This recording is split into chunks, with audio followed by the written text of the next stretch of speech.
Hey everyone, I'm Jack, and today is Monday, and today is the day that I start my fight.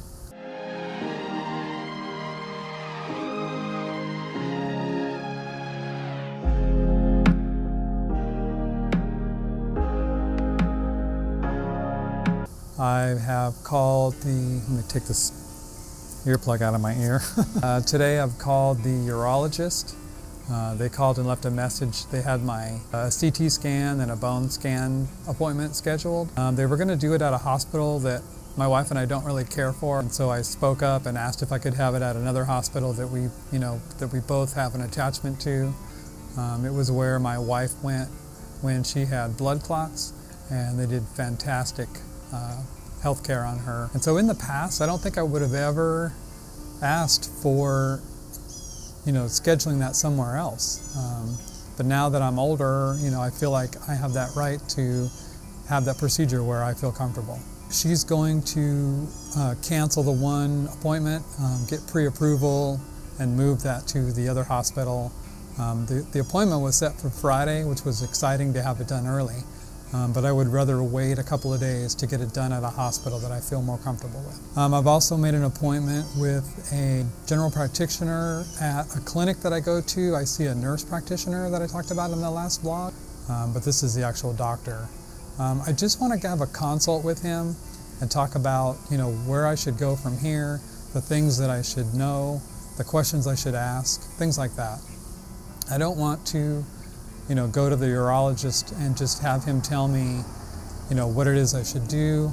I want options. I want to know what each treatment's going to do, side effects and that thing.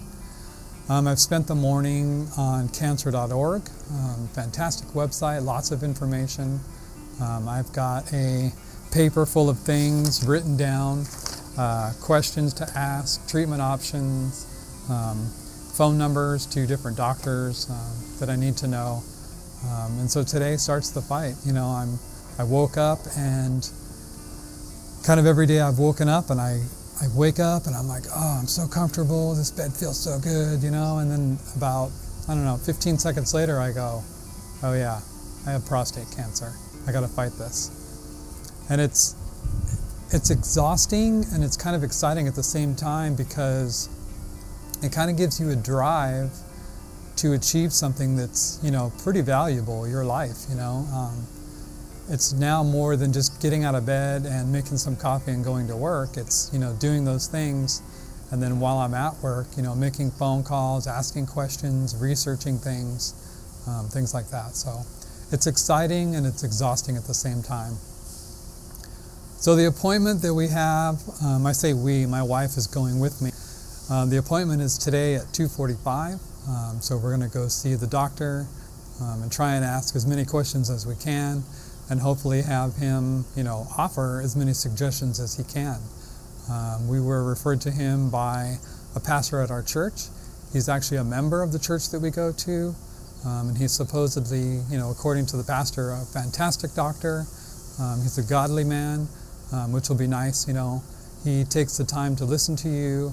And he doesn't book, a whole lot of appointments during the week, so that he can spend more time with his patients, and I really appreciate that. So it's 9 o'clock in the morning. Our appointment today is at 2:45, so now I just got to get through the, half work day, which will be kind of nice, and then go see the doctor, and then we'll take it from there.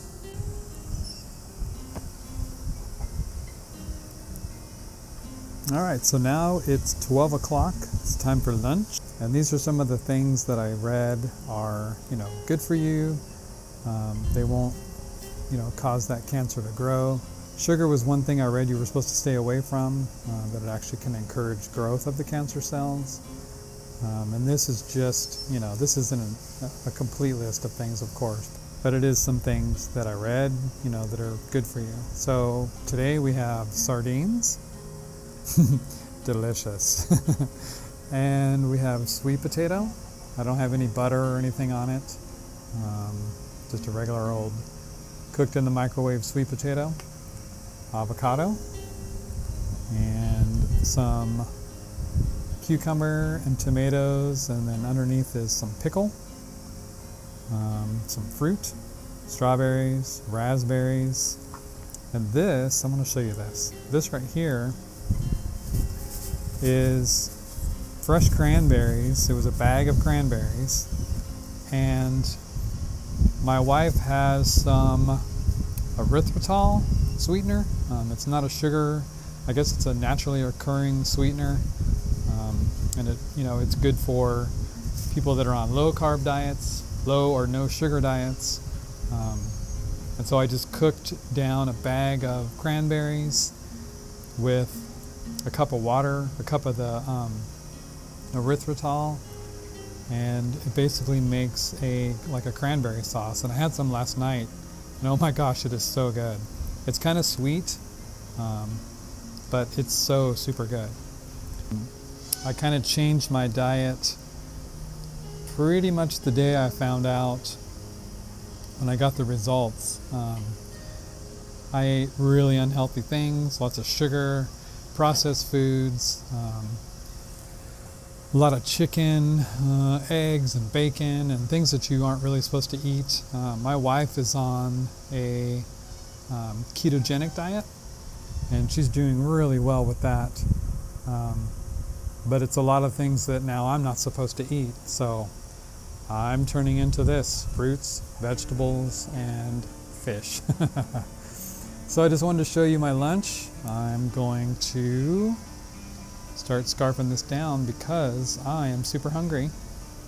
And shortly after this, I'm going to go to the doctor visit and have that consult. Oh my gosh, that is so good. That cranberry sauce on the sweet potato, wow.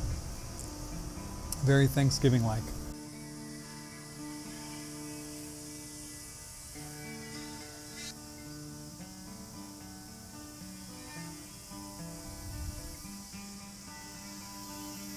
All right, here we go. Off to the doctor, out of this noisy building.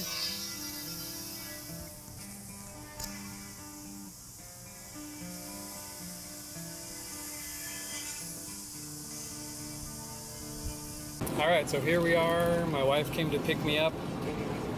What? Oh no. That's why I'm yelling. All right, so we're on our way to the doctor. And for those of you that don't know her, this is my wife, Jamie. Is now taking time off on her busy schedule with school to take me to the doctor. And that's where we're headed now. So I probably won't be able to record inside the doctor's office.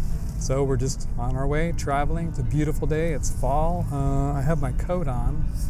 I was chilly most of the morning, and now suddenly I'm roasting hot. So I need to take off my jacket and be comfortable.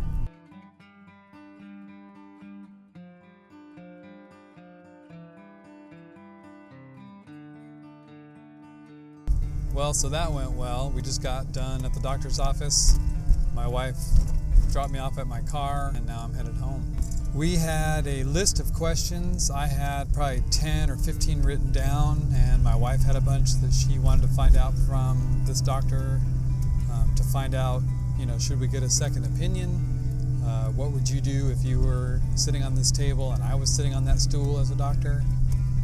And, options, and just asked a whole bunch of different questions. And man, this guy was so patient. He answered every single one and answered it very well. Like, it wasn't just this quick, short-winded answer. Like, he really explained a lot of things. Was just very, very impressed with this guy. So now the next step is I called the urologist to see if they had gotten pre-approval for the procedure at Baptist Health, the CT scan and the bone scan, which I found out are two different scans, two different machines. So that's going to be interesting. And sorry this is a little bit bumpy. I've never vlogged in my car. And my old rickety Jeep has horrible suspension. I'm sure it's bouncing all over the place. So sorry about that. I asked, how long that usually takes. They said it could take a day or two or a couple weeks. So hopefully it's not a couple weeks. I feel like, time, not that time is something I don't have, but time is something I don't want to, at this point, don't want to waste. I don't want that cancer to grow anymore. And, at this point, I just want to think about which treatment plan I'm going to do, pick it and carry it through, do it and, heal on the other side of it and try and get back to a normal life. I feel at times this just envelops your life with phone calls and doctor visits. This is just the first week. So I can't imagine, when things start really heating up as far as, more scans, blood tests, procedures, be it radiation or surgery or whatever we decide. Man, it's a lot, and I just want to get back to normal. I probably won't be normal, quote unquote, so I can do this while I drive, quote unquote, as far as, if I get radiated, if I have surgery, you heal from the radiation over time, and I guess you could be considered normal. But with surgery, if they do a partial or a full prostatectomy, if I'm saying that right, where they take the prostate out, or part of it, the cancerous part, or all of it. There's side effects with everything. It's a lot. It's a lot.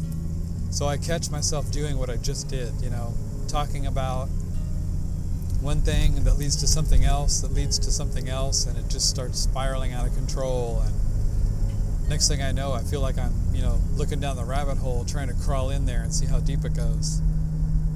And I'm trying not to do that. I'm trying to stay positive and just take kind of one day at a time. So today's goal is done. The doctor appointment is over. I felt it was very beneficial to us, very productive, and I'm happy that I went. Now I just need to look forward to the hospital getting approval for insurance and having those scans. The day it's done, it's 4:30. My day started today about 3:30 with waking up and thinking about what I was going to do today. And I feel like I got more accomplished than I was thinking about at 3:30 in the morning. I didn't expect the doctor's appointment today, so that was a surprise and a little bit of a blessing that we feel that we were able to see him today.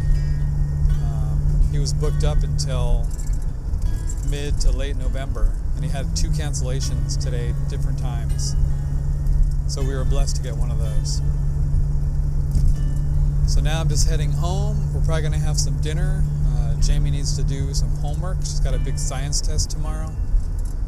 And I'm not quite sure what I'm going to do. Rest, kind of check over my plants, just to kind of take my mind off the day.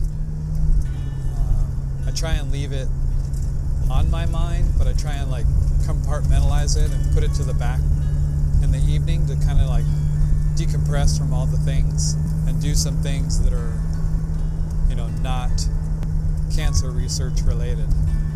I think that's healthy for me. I'm not sure if I'm going to do any more vlogging today. If I do, you'll see it after this. All right, well, I will talk to you later.